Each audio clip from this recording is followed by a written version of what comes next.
everybody, to another episode of MC Fireside Chats. My name is Brian Searl with Insider Perks. Super excited to be here with you for another episode of our podcast.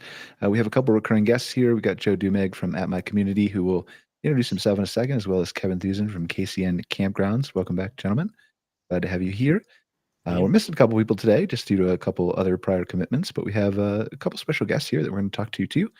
So why don't we go around the room? Just Joe and Kevin, you want to start? Introduce yourself briefly, and then we can have Lucy and Jen do the same. Yeah, so I am Joe Duemig. I am the owner and founder of At My Community. We make mobile apps for campgrounds to engage with guests and increase communication. So that's me. Awesome. Thanks, Joe, for being here. I'm excited. We're going to talk about Australia, man. I want to talk about Australia a little bit. Cool. Kevin, go ahead. Yeah, my name's Kevin Thueson. I'm one of the partners of KCN Campgrounds. We are a real estate investment company that specializes in buying campgrounds and RV parks. We currently operate a portfolio of 9 parks spread across the country. All of those are part of the KOA franchise system. We've been working with investors in buying parks for 7 years now. Awesome. Thanks for being here. By the way, is the believe sign actually backwards behind you, or is it just like the reverse camera effect thing? The reverse camera. Okay. I didn't know if it was like a secret code, like where you could get people more believing in KCN that way, or because they had to study it. So. Just to see if you're paying attention, Brian. That's okay. all. I'm very rarely paying attention. You just caught me in a moment. So Lucy, go ahead. So, hi, I'm Lucy. I am co-owner and founder of Husband Glamping based in southwest England. Welcome, Lucy. Thanks for being here. What time is it over there? Nearly 7 p.m. All right. Well, thank you so much for giving a portion of your evening to us. I don't mind. To discuss everything you have going on there. Jen? Hi, I'm Jen Rice. I'm the general manager at Empire Recreation Management and Woezone. And Empire Recreation Management, or ERM, we design and consult on really water-based family entertainment centers or water-based experiences and developing your waterfront, specifically in campgrounds. And the Woezones, you can kind of see behind me if you're watching here, but the Woezones are, again, water-based family entertainment centers, really developing waterfronts in existing areas. We go in and kind of activate that waterfront to provide amenities for guests staying on site and then day use as well. Awesome. I'm excited to dive in here into all the things we have to talk about. I want to spend 5 minutes here and maybe a little bit longer, just depending on what you guys want to talk about. But primarily I guess the 4 of you would all be able to weigh in on this, right? Certainly, even in the UK. I want to talk about, like, we've got a lot of data that we've researched with Scott Barr, who appears on the show, who will be later on our show on Outwired on our other podcast, about how the current uncertainty, the economic climate, the rapid changes that are happening even today in the American administration, like, we're not saying whether you're for or against them, we're saying apolitical here, but just the rapid changes, like, how do we think that is going to impact camper behavior, if at all, in this season? Because we've seen some early signs that, like, reservations are up in early 2025 over 2024.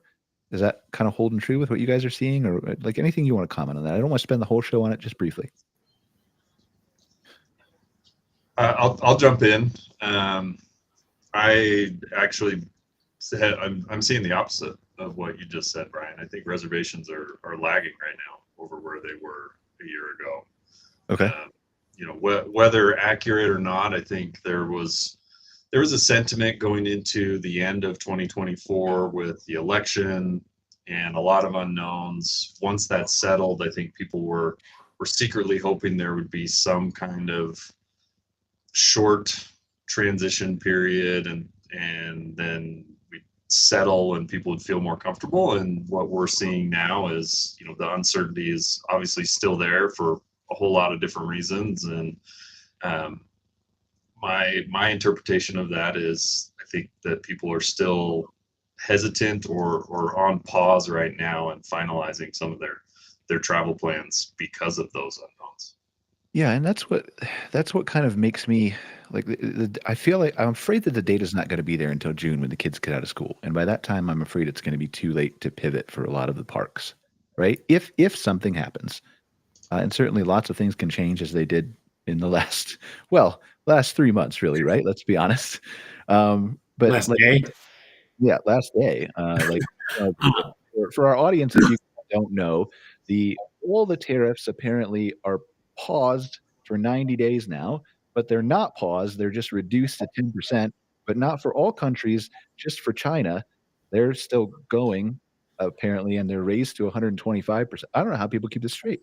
Yeah. I don't know how it impacts Canada or Mexico yet, or the European Union, because he specifically cited in his post that for the people who didn't retaliate, but like Europe approved retaliation this morning, and so did Canada.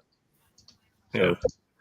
Well, I'm for the normal person. I don't think anyone is paying exact attention to what the tariffs do and how they work. To an importer exporter, their world has to be on fire right now. But in terms of the campground industry, it's kind of one of those things where it's hard to tell. We've seen recessions happen before, and a lot of times what happens is your more expensive travel.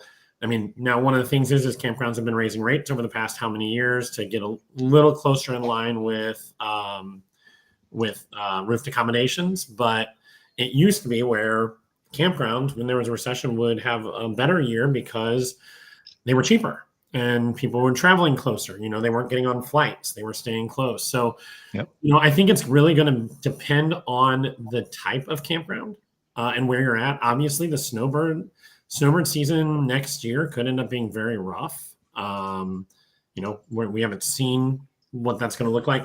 We have no idea what's going to be happening in tomorrow, October. Well, October is when their season's starting, right? So, there's how many parks that cater to Canadians, and there's still the same type of wishy-washiness, skepticism, between the two countries. I think that those parks might have a rough time.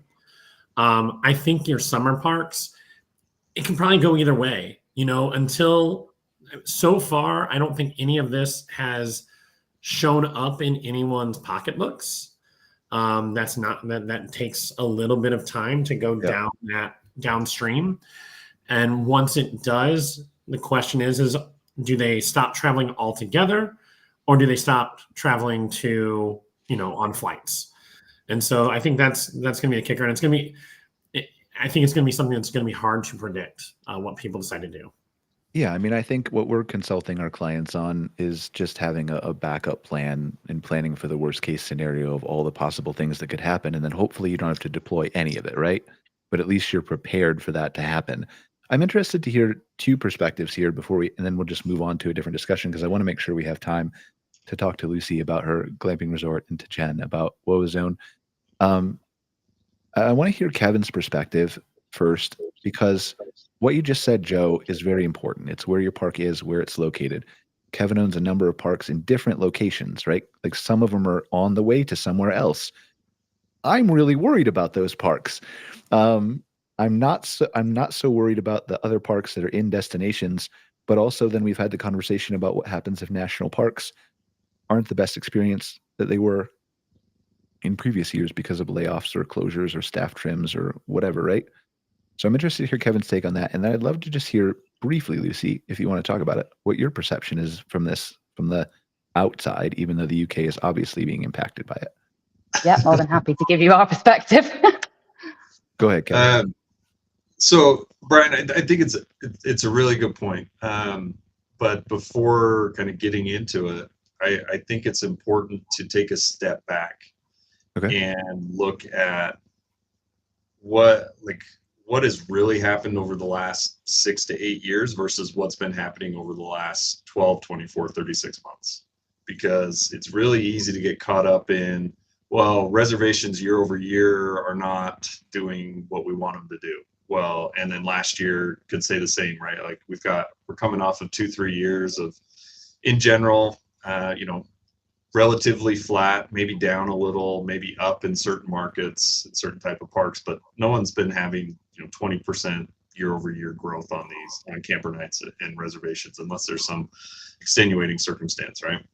Yep. And so we've seen the booking window shrink over the last several years, and I think it's really easy to get caught up in, well, it's just like, is this a problem or is it not? If you go back to pre-COVID trends, the average booking window was Like the majority of reservations were being made within a week or two of the stay. And I think we got really, really comfortable very quickly with people booking 6, 8 months in advance. And yes, I there agree are with that. parks that are like that and will always be like that, right? And those are really, like you were saying, those destination parks. There's a wait list. There's people trying to get there. They have to book as soon as possible.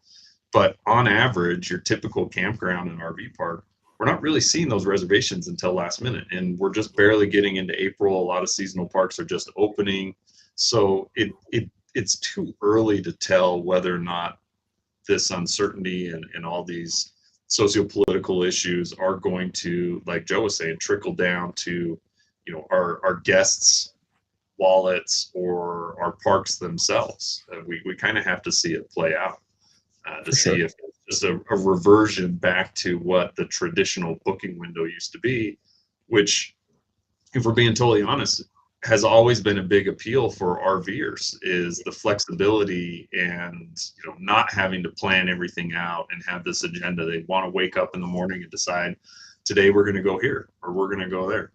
And for operators, I think we experienced a lot of guest frustration in 2021, early 2022, of people who couldn't do that anymore, and they missed the good old days. And I think to some extent we're just getting back to those traditional behaviors. And if you don't apply the lens of, let's pull all the COVID craziness and the pandemic travel impact out of it, are we really in a bad situation, or are we just back to what the normal behavior was? I think that's a very important perspective, and I agree with everything you're saying that we don't know. And I think I said that earlier in the show, just that we're not going to know until June, right? When the kids get out of school, for sure, is when most parks are not going to know. But what I think worries and concerns me beyond the Canadian, like we have lots of Canadian data that the border crossings are down, right? 30% in Vancouver, 30% in Maine, right above some of your parks in Utah, right, Kevin? I'm not saying that you get a lot of Canadian travelers. I don't know. I'm just saying. So we have a lot of that data. We have 70% less trips booked to the United States by air from Canada. So that's having an impact.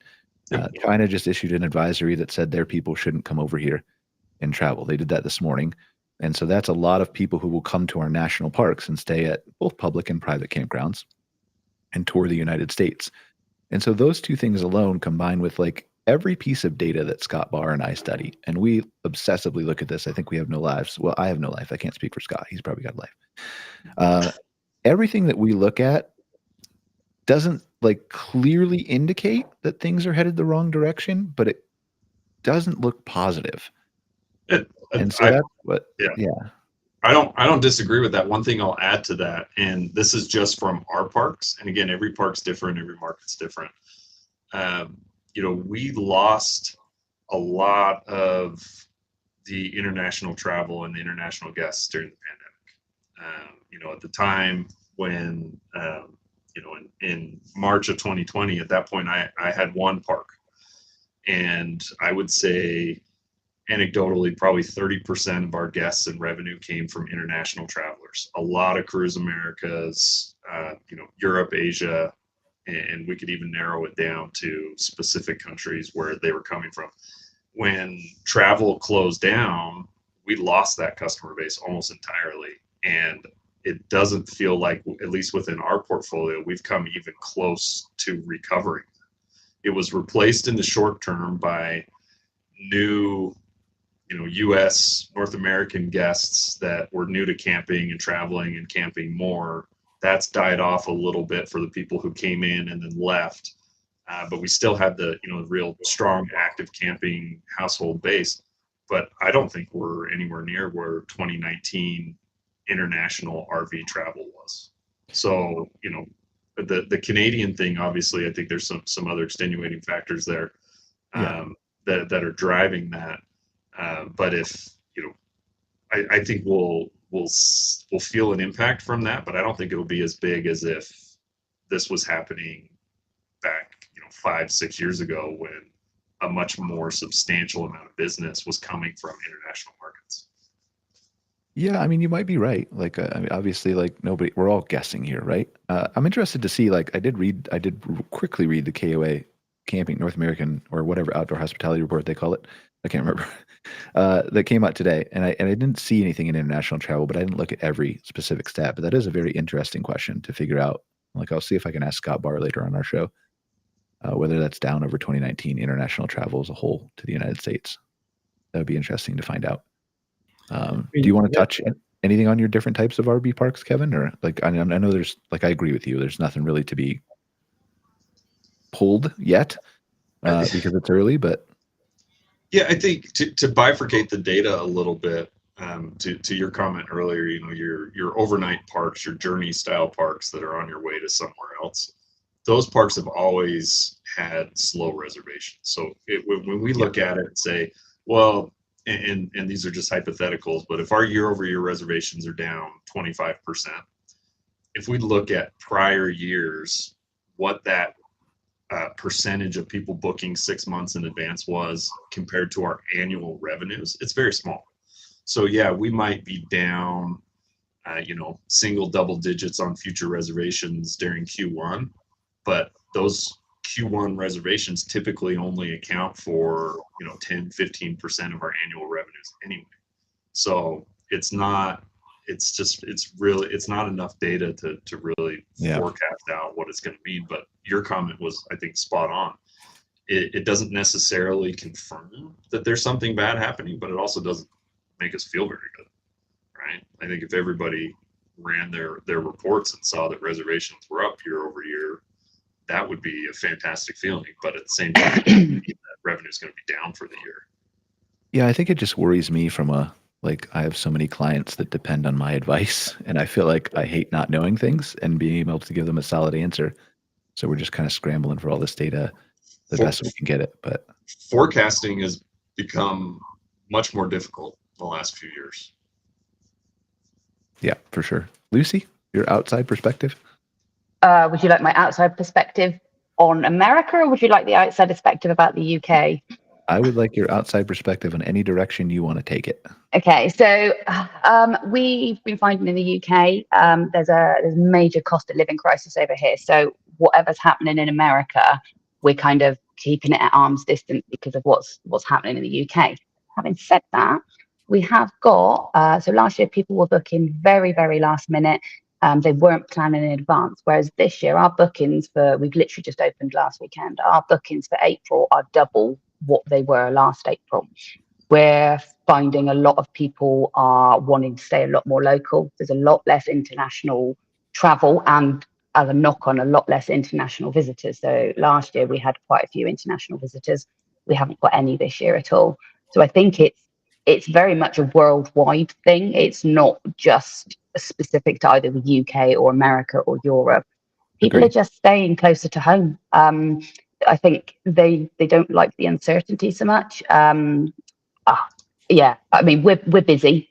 We've got bookings right the way up through all the way through the summer, which is massively different from last year. I think COVID really introduced this sort of like gun-ho, I'm going to go on holiday and go now. And people were, and that's carried through for a couple of years, and we're seeing it starting to tail off, and people are liking to plan a bit more now. Now, are you saying, I'm just curious, with your international travel, are you saying it's down all over, like even from, for example, France and Spain and Croatia and people who would come to the UK that are closer? Certainly from our perspective, yes. I can't speak for the rest of the UK, but our site certainly, where we had quite a large amount of international travellers last year, we haven't got any, and I don't know what that is. The data that's been released locally for my area is showing that tourism generally is up as a whole. So whether that's just international visitors are being more diluted by local visitors, I don't know. It's quite hard to read the data, if I'm perfectly honest, because it's so varied from place to place in the UK because we're so small. Yeah, we did look at last week. We had Simon on from Camp Map, and he gave us a really nice report that was from a big marketplace over there in Europe. And he was basically mirroring the same data and trends that we've seen here, like shorter night stays, staying closer to home, that kind of stuff. I don't want to cite any data because I'm old and don't remember what happened yesterday, let alone last week, but similar trends, right? Yeah. But it's interesting. We're seeing the same thing in Canada. Like for all the economic concerns that we would share with other countries in the world, in Canada, because of the US thing, everybody is staying home, and our campgrounds are like way up in reservations because everybody's exploring Canada, from what I've heard, anecdotally. So, but it's interesting. Like that points to the same trend that you're seeing. Though people are staying home, and that's benefiting the UK campgrounds, Absolutely. which is a great problem to have, right? Yeah, it is a good problem to have, but it's a whole new problem. Yeah. All right, I want to definitely get to talking about your actual glamping resort and Thueson. And so, is there anything else, Joe, that you think is constructive that we should add to this conversation, or from a camper perspective, since you travel so much, or anything like that? No, I don't. I don't know of anything in particular. I mean, our stuff, like what we do and what the people I know do, that hasn't seemed to change too much. And that's completely anecdotal because we're talking about 5 different people.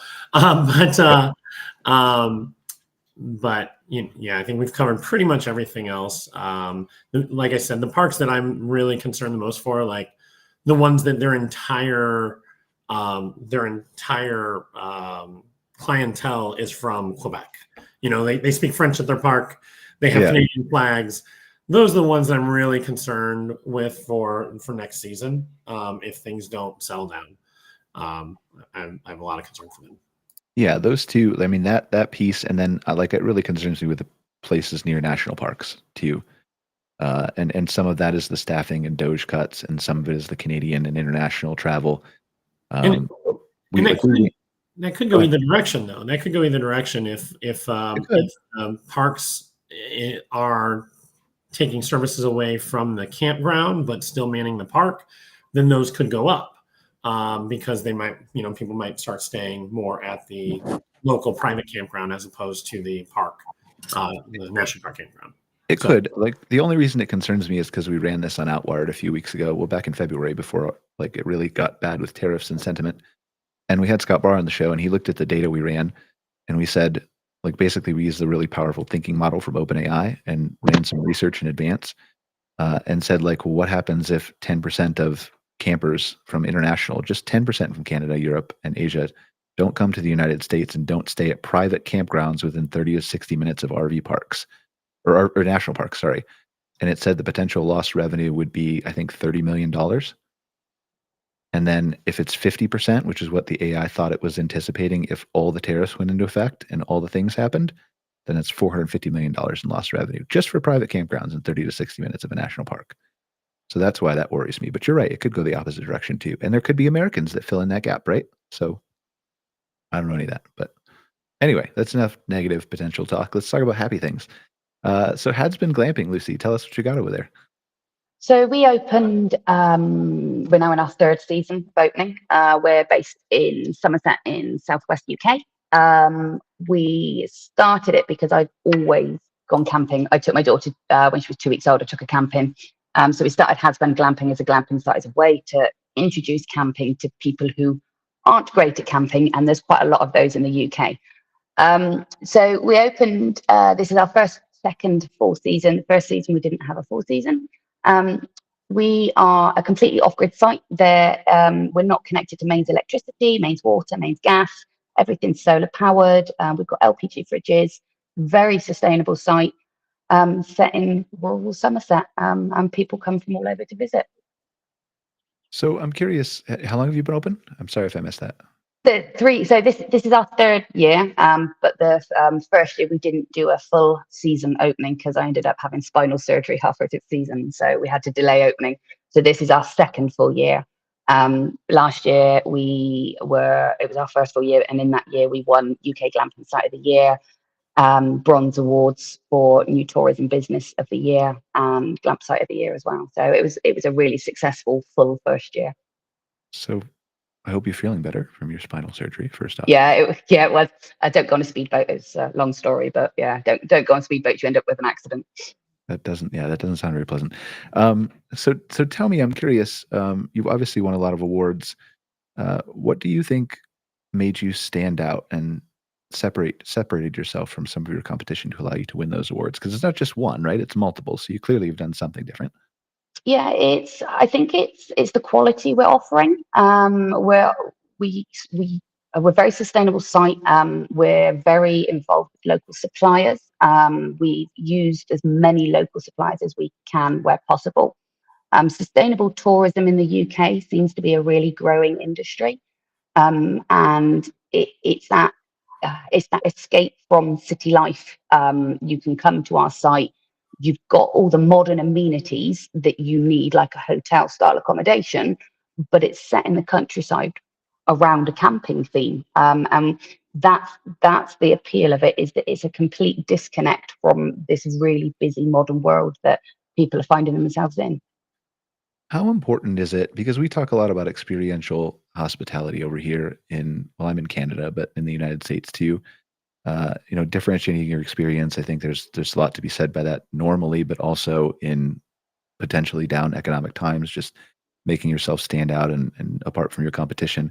How important do you think that story? Yeah, I think it's a really important story to get across. With our glamping site, and certainly within the industry, we realize we're not selling accommodation, we're selling an experience for people. It's a chance for people to experience a type of life that they wouldn't normally get in the city, or even in the towns that you get around us. We are incredibly rural. Our nearest neighbours are sort of half a mile away. So it's an experience rather than a holiday accommodation we offer. What do you find the best way is to tell your story to consumers? Because it's one thing to put up a website and say, hey, we're sustainable and we have eco-friendly composting and we have solar panels or whatever, right? But it's another thing to actually resonate with the guest and get them I to think understand it. Yeah, I think for us it's our love of what we do that comes across. I absolutely adore what we do. We do have another business on site, but that's my husband's business. This is mine. And I think as long as you wear your heart on your sleeve and you show people why you love it, they fall in love with it too. Kevin, what do you think about that? Because I know you emphasize service at your properties quite a bit. Yeah, I think it's spot on. It's for us, it's hard to compete sometimes with some of the larger investment groups that can throw as much money as possible at problems, right? And so our model is we're buying existing campgrounds only, which means they're built 40, 50 years ago and they're not the nicest always. And where we feel there's an opportunity to stand out has to be on the guest experience and the hospitality aspect. And that that is an arena where anybody can compete. Doesn't matter what your budget is. It doesn't matter how big your company is. If you can provide, like Lucy's saying, if you can provide that experience that's special, that people are going to remember, that they're going to want to talk about, that is different from anything that any of us have experienced at any hotel that we go to, right? That's why people look to these types of, locations and experiences, because we've all been at hotels. We know what it is, and we want something different. I don't want you to give away your secret sauce, but is there anything else besides service that you really feel levels up a KCN property? And here's why I'm asking. Let me set the precedent to that, right? I think that there's obviously, like, all of your parks are KOAs, right? I think there's a lot of power behind the KOA brand. There's a lot of good that it does. It brings a lot of business into people who are franchised with their brand. And they have obviously a very well-known and highly regarded set of standards that they make everyone keep up with, right? That obviously helps you have a baseline and a foundation that's probably ahead of a number of other typical RV parks that would not be doing that, right? Across the United States, Canada. So, like, service is one way that you would set yourself apart from, like, just, I also have a miniature golf course. I also have a swimming pool. I also have patio sites. I also have a dog run. Are there other things that KCN does or is thinking of doing, again, without giving away your secret sauce, but just that you think would set you apart in an era of that experience? Well, I don't know that any of it's really secret. I mean, a lot of it's kind of standard playbook approach that a lot of people are doing. So, for example, it's just understanding what guests are looking for. right? And then trying our best to listen to them and apply it.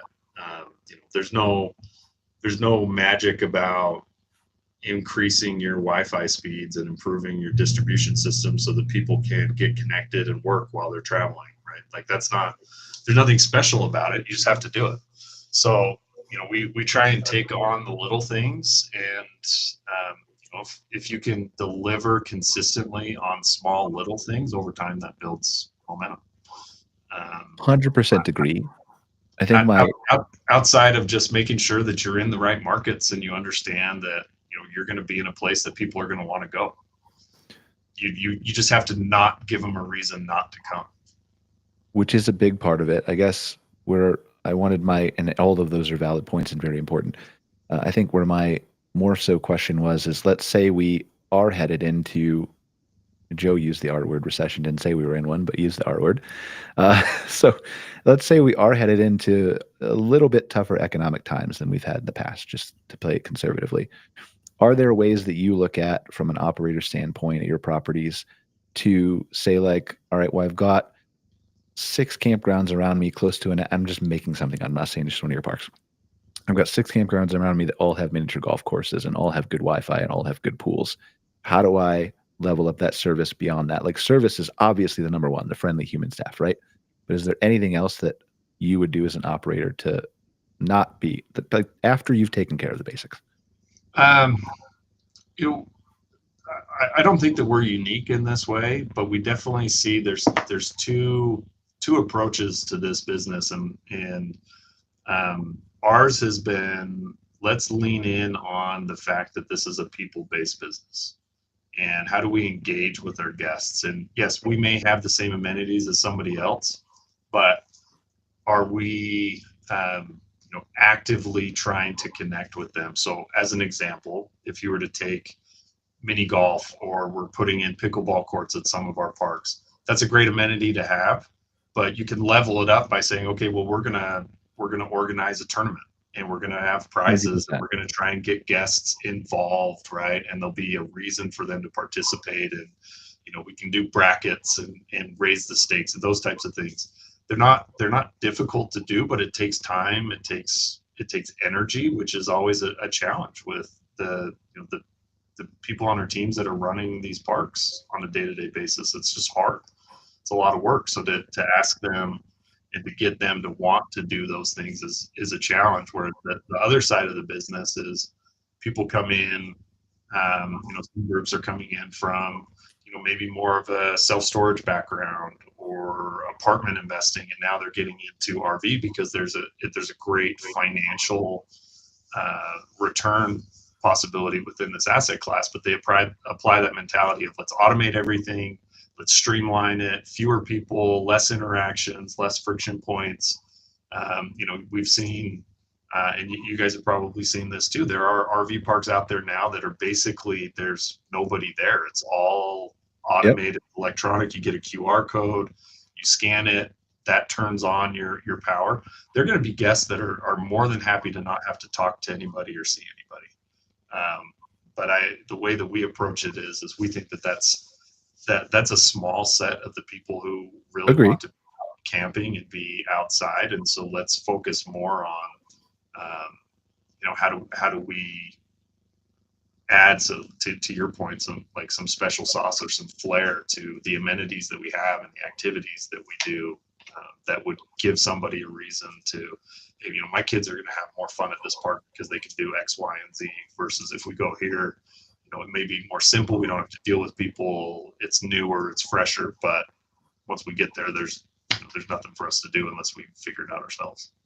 Well, that's, I think, what I was going after, right? Is your example of the pickleball court and the tournaments is perfect, right? It doesn't require a huge lift from owners to do this stuff, but it does require some thought and understanding and looking at like things outside of the box and what can I do? It's even as simple as like I have a dog park and I hand out little baggies with treats when you check in, right? It's something as small as that. So like, I'm curious, Joe, as you travel around the country with your family, how do you differentiate these places? Is it like, what kind of experiences have you seen or looked for?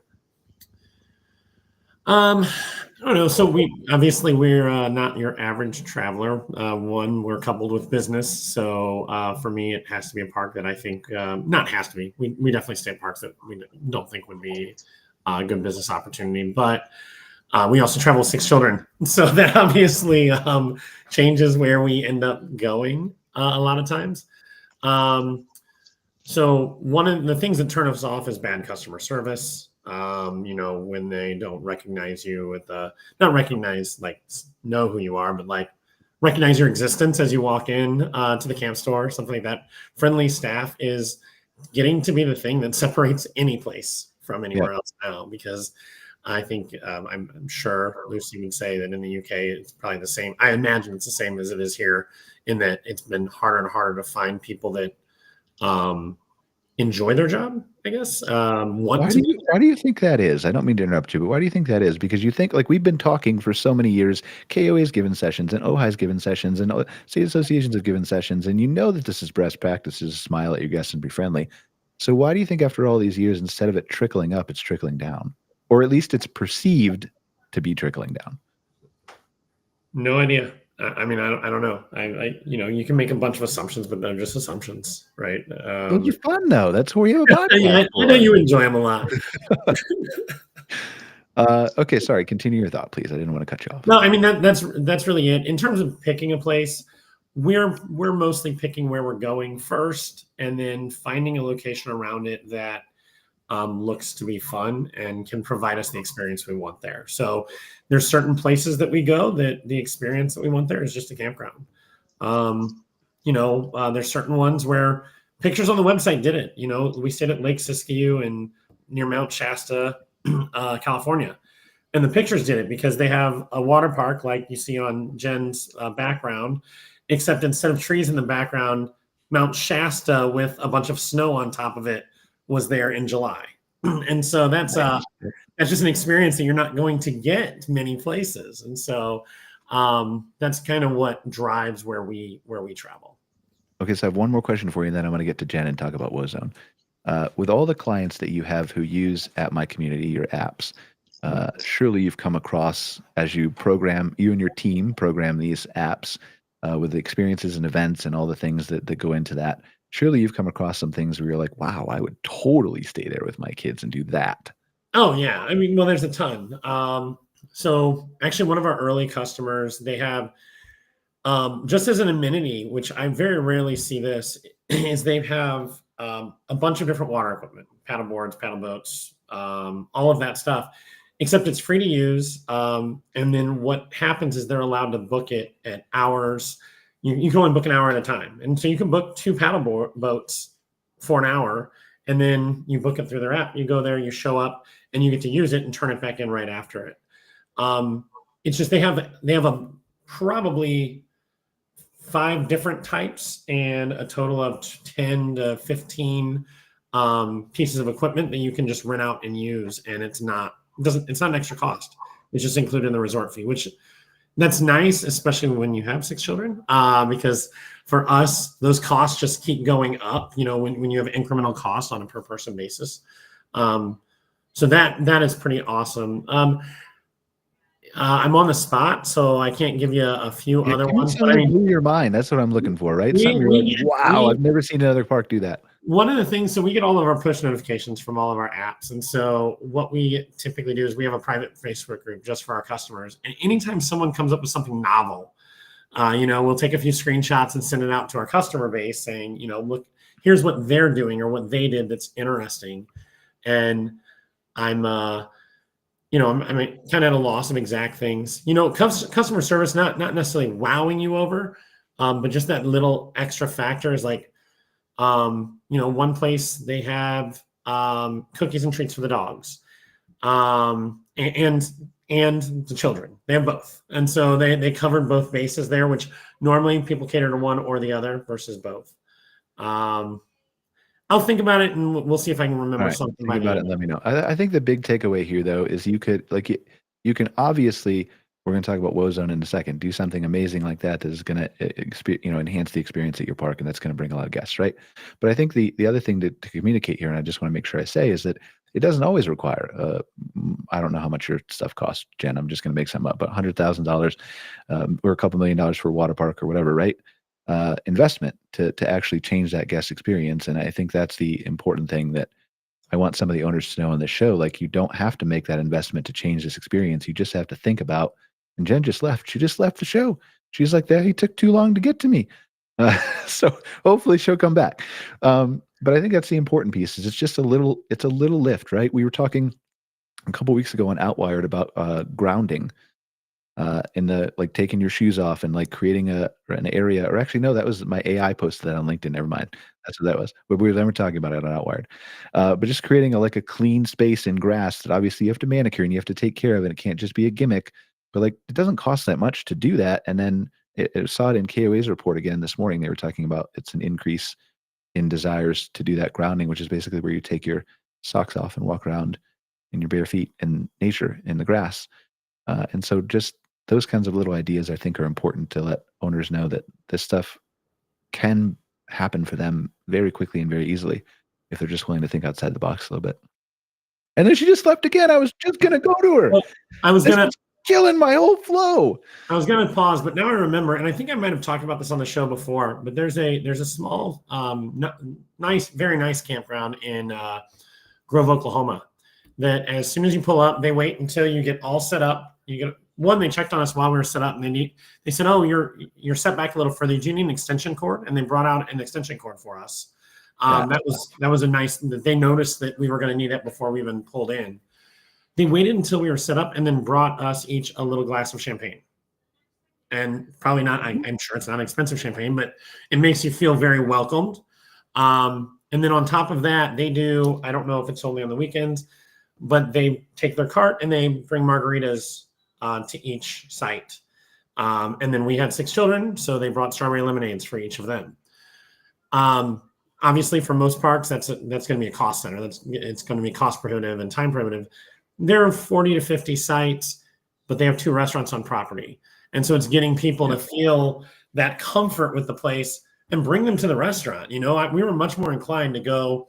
Both nights we were there, we ate at the restaurant. They have 2, and so we sat at the nice restaurant one night. We went and did trivia at the sports bar that's above it the next night. And, obviously bringing 8 people in there, they made a good amount of money off of us. And it might have just been that user experience of feeling like they cared when they brought us margaritas after we, at 5:00, like, oh, look what's here. So, I think that's kind of a thing. It could be expensive, but it could do really well. And that linking it together is interesting too, right? Just the psychology of, and I don't know what they brought you if that was from a restaurant. I also don't know if they bring everybody champagne or just celebrities like you. I'm not sure, but we'll assume that they do. But linking that stuff together, right? Like in thoughtful ways. And obviously most campgrounds aren't going to have a restaurant on site. But if you can even give them a little small good item from your store, right? That's cheap or super expensive. It allows them to remember in their head and recall that, oh, you have a store with other things available, right? Just stuff like that, I think is important to consider. Jen, are you back with us? I've tried to toss it to you like 18 times. That's maybe an exaggeration. But I'm here. I don't know. I look frozen. Can you hear me? You are frozen. I can hear you That's a though. horrible angle. Sorry. There's no water park behind you either. You lost that. I had to switch to my phone. You guys, it turned all robotic. That's okay. We have listeners on the I'm podcast here. too. So if we can hear you, let's talk about Wozone real quick. Okay, awesome. So like I mentioned, the Wozone, we are water-based family entertainment centers, and we are really all about, camera's not working, all about activating an existing body of water, whether it's inside of a campground, a city park, a state park. So our Wozones are actually located, we've got 3 locations currently. We're in Texas, Indiana, and Michigan. And our Wozone locations currently, we've got 1 in a state park and the others are in city parks. And so, we're a public-private partnership, and, our goal is to get families recreating back in nature. So similar to, your visitors at the campgrounds, very similar target audience where, it's getting them away from that concrete and chlorine and experiencing, a really thrilling type of attraction, or maybe a passive recreation out in nature, kind of at these bodies of waters. So most of our woe zones are located on lakefronts, but we have had some locations, on kind of on the ocean front, on an inlet. So really we've got a lot of options when it comes to the woe zone. But it's really, about, like you guys talked about, providing that great guest experience. I come from the theme park world. So, my goal is when a guest comes to visit us, whether they're staying on site, at the campground we partner with, or they're just visiting from down the road, is to really provide that immersive experience, and a little bit of escape kind of from reality, whether it's for an hour or two that they're going to spend with us, or if they're going to spend the day with us. I want you to know that cameras being off is probably working in your favor, because we're all just imagining like these huge structures that are just wonderful and amazing. Like, it looked good behind you, right? But now our imaginations are just going crazy. So like, Yes. like, you're just going to have to fulfill all these orders if people call and want things that you don't currently have. So just be aware of that. Sounds good. But I am curious, like, we see, I wouldn't say a lot, but there are a handful of vendors that we come across that offers a similar product to yours. So I'm curious, what differentiates your product from the others in your mind? So I think what differentiates us is that not only do we, can we provide the product or provide the site design and, recommendations, but we are operators. And my role as the general manager, that is my primary role, is I operate the woe zones. So we are really kind of in the trenches, similar to our customers and clients, where we're hiring on the seasonal staff, to launch for the summer. We're interacting with the guests. So I think we bring kind of that next level to the table, in that, we see it from all sides. So it's not just, hey, we're going to sell you an inflatable water park. Good luck, have fun. We can really come in and, help get it set up. And whether that's us coming in and actually operating it as a woe zone or something similar, or providing consultative services to help, get our clients there. All right, I want to put you on the spot like I did Joe. What's the craziest thing you've ever built for somebody? Ooh, that's a good one. And if you can't think of that, then I'll give you an out. I'll say, what's the craziest thing you would build if somebody gave you the opportunity to?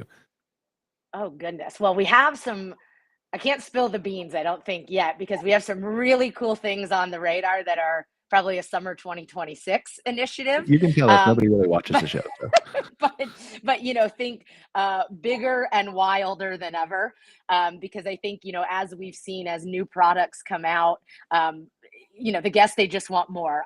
Again, I'm like I said, a theme park person. I love a great roller coaster. And as they get bigger and badder, we just want more and more. And I think it's very similar for our thrill seekers that visit us at woe zone, or, that are purchasing equipment to provide great experiences to their guests. It's kind of, how can we get crazier? But, and I'll say with a very big caveat, keeping guest safety at the forefront.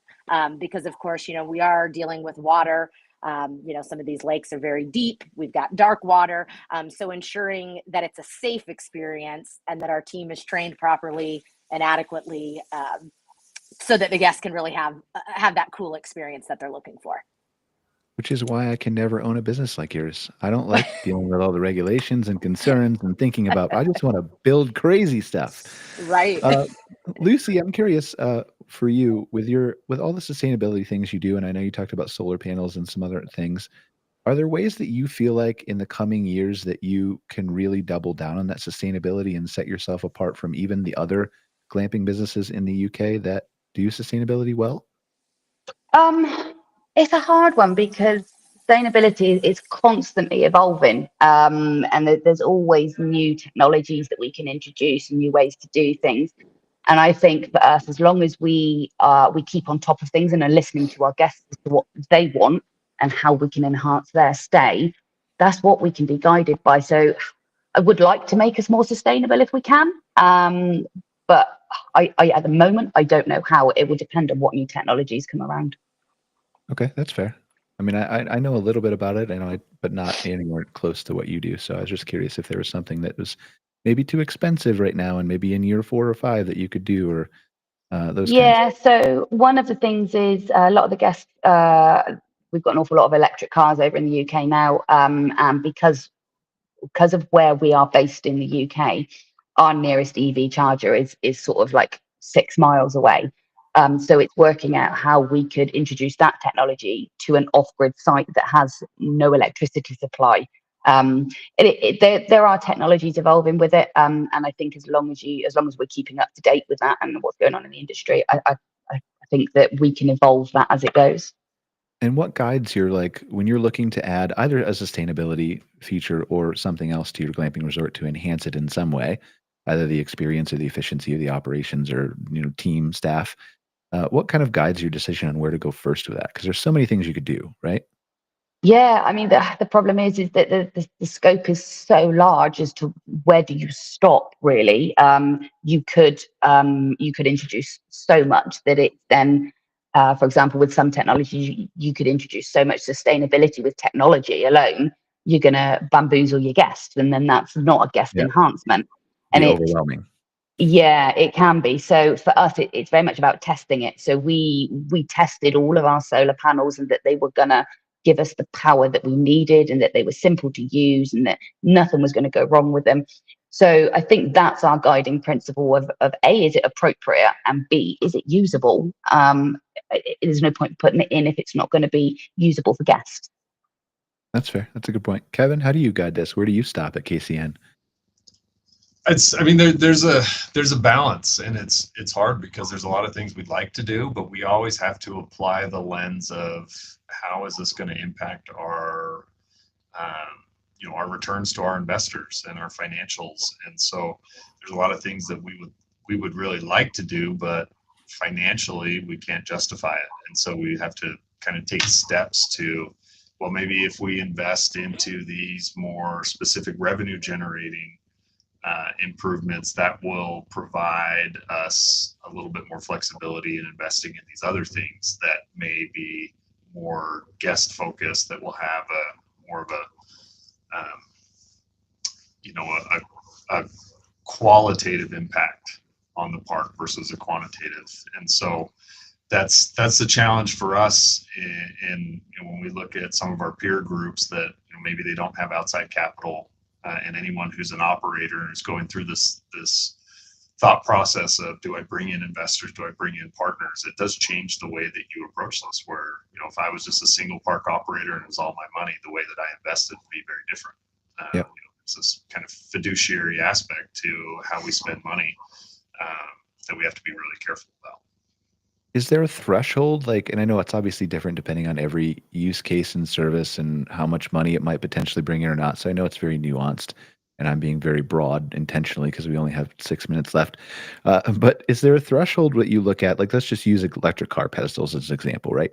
Is there a threshold you look at, the X percentage of my guests are now adopting this, or X percentage of people in the US are adopting this, so now it makes sense from a revenue generating standpoint for me to add this? I think we tend to not want to be the knee-jerk reaction and go overboard. I remember there were a lot of discussions within our peer groups and at conferences and events that I was at a few years ago before the F-150 Lightning was released. Yep. And there was a disproportionate amount of panic of campground owners thinking, well, crap, what do I do when all of my guests show up with an electric truck and their trailer and they need to plug both of them in?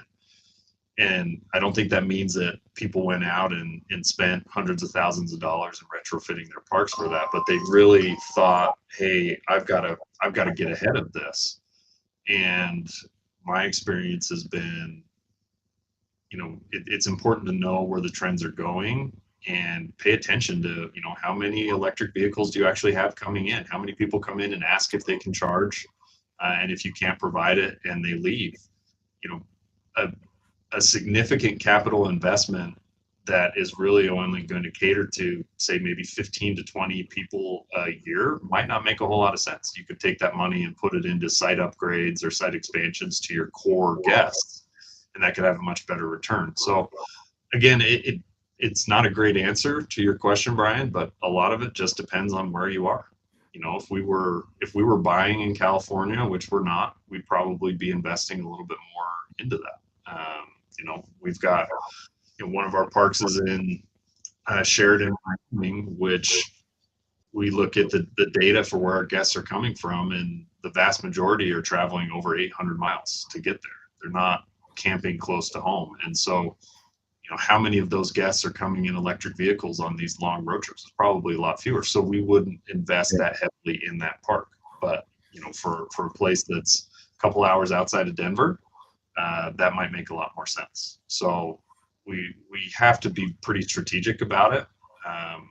But at the same time, there's only so much you can do, because to completely adjust the way that you've set up your campgrounds to accommodate a small portion of your guests is just cost prohibitive. Is there something you would say to campground owners? And I agree with everything you just said. I don't think electric cars are, like, especially 3 years ago, were anywhere. And now everybody's burned their Teslas to the ground, apparently. So there's less of them even on the road now. But like, I agree with you. That was an overreaction probably a few years ago, but like, it is coming eventually. And so what would you say to like an owner who, like, I agree with you. If you look out your window at your campground, and there's only 15, 20, or let's say it's less than 5% of people who are coming in with electric vehicles. But you can see these trends in the United States, and I'm not saying we're there yet, right? Or in the UK or wherever else, where there are more of these going off of car lots and more people are driving them around. Is there a point where you look at that and say that's a marketing opportunity, and maybe I could do 10 or 15 or 20% if I actually said I have charging stations? Yeah, absolutely. If there's enough demand for it to make sense, then yeah, I think you invest.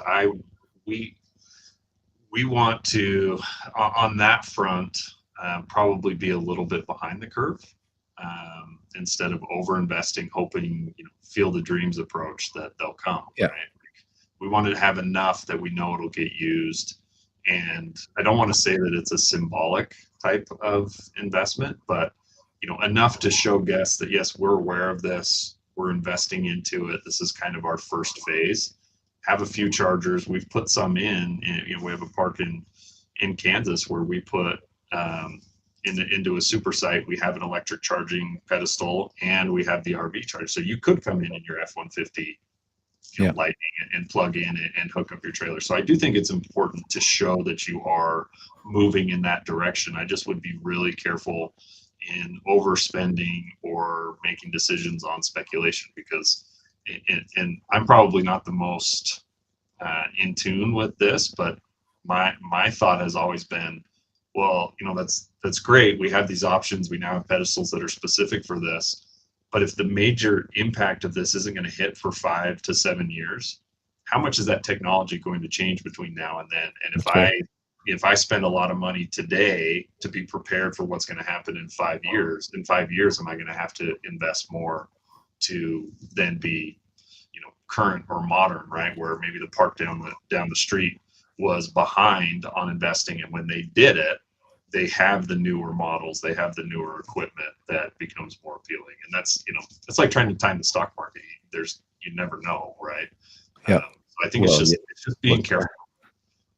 Yeah, I agree with you. I think, all right, so you will always have good amenities. You'll have good service. You won't be the first to put in a landing pad for flying cars. Probably not. China just approved their first flying cars from 2 companies. They're in the air. It's coming faster than you think. There's 5 American companies that are producing them. When you text me a picture of you on yours, then I will start to invest. So that I don't have enough money for that stuff, Kevin. We've already there's not even an advertiser in this show. Joe, like, don't you have like 80 people working for you now? Sponsor the show, Joe. Throw me a bone. I can use some coffee. Quite 80. Unfortunately, we're at the end. I had a couple of questions for Jen with her setup. I mean, people can hop off. Like, if you have a couple questions, you're more than welcome to ask. Great. So, Jen, the way you're set up and you operate, so if you operate at a park, a WOW zone at a park, would it be open to public, or is it only open to the park? Yeah, so great question. So we are open to the public, open for day use. And, that's our primary model at WOW Zone. So we do charge even for, the campers on site, but we do different promos, again, depending on the location and kind of the amenities that, the campground owners or that site wants to offer to their campers. Okay, and then have you dealt much with power authorities? So we have customers that they've wanted to put in this type of equipment, but the lake that they're on is actually owned by a power company, and so negotiating with them to actually be able to put that type of equipment on there is a little more work. So great question. And so I will say personally, no, I have not been involved with power companies and kind of getting the right approvals. We do work quite a bit on different lakes with the Army Corps of Engineers or the DNR. But our company does have experience with that. Again, just not me personally. Okay, cool. All right. And those are the questions I had with your model. Just seeing kind of how to work with some of our customers. Definitely. And if we'd like to offline, I can provide some additional resources as well. Okay. Awesome. Well, thank you guys. I appreciate it. I think we'll wrap up here. I know it's really late for Lucy. She's giving us her evening. So thank you for staying. Hopefully it was a not boring discussion for you, Lucy. No, love to be here. Thank you. Well, tell us where they can find out more about Hadspin Glamping. So they can head to our website, which is hadspenglamping.co.uk. All the information's on there. Use the contact us button, and you'll come directly through to me. I am head of everything in the company. Well, I just want you to know, like, if you do start getting international travel, it all came from my show. So remember, Absolutely. So that's where it's going to come from. Joe, where can they find out more about At My Community? You can find more information at atmycommunity.com. And if you hit the contact us button, it comes to me, even if Brian thinks we have 80 employees.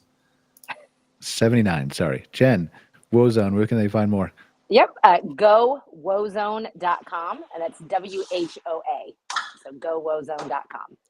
Awesome. Well, thank you guys for another good episode of MC Fireside Chats. I think it was a pretty good discussion. We'll see you next week for another episode. And then in 2 hours, if you're not sick of me yet, we have our new podcast called Outwired. We're going to be doing with Scott Barr and Greg Emmert. We're going to talk a lot about data, some of the different things that we think impact consumers' decisions more than others. In other words, like hard data versus soft data. So like gas prices, does that impact it more versus soft data? And things like that. So we're going to get into a good discussion about that and break down some data details and statistics. So if you stick around, we'll see you then. Otherwise, we'll see you next week on another episode. Thanks, guys. See you there. Thank you. Cheers. Bye. MC Fireside.